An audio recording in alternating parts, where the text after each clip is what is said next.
Yes, through his blundering, he's actually going to unveil it. And I think, apropos that, so she must have come through this room, and then he comes with another idea. You and I were in the garden, and then Mrs. Pretzer, he just keeps sort of each one. Yes, he is. Put it together. He's putting it, and it's sort of exciting. Exactly.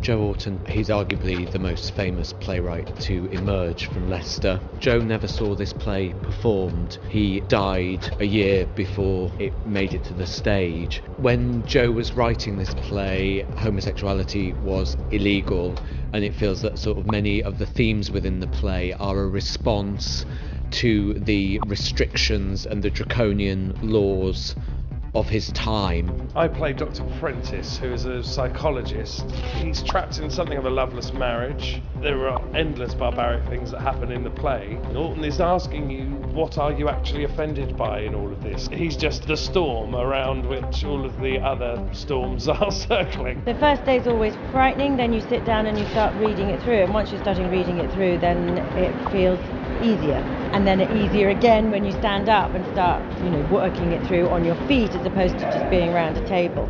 And the last play I did was here, at the Curve, One Flew Over the Cuckoo's Nest, and I played Nurse Ratched, so I'm obviously destined to play parts that are set in lunatic asylums in Leicester.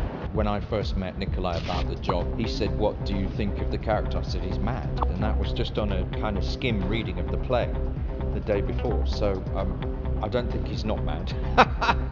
You're claiming ignorance of the shape and structure of the object sought? In this instance, Sergeant Match is a very ordinary, very PC plod. He bungles his way through the show and kind of somehow accidentally works out that a crime has been committed. I'd like £100 for the negatives. You've got until lunchtime. Nikolai is just such a fantastic leader, really. On day one, he made this incredible speech that I was overwhelmed by how exciting it was. He's so passionate about making theatre, about this theatre and about this play.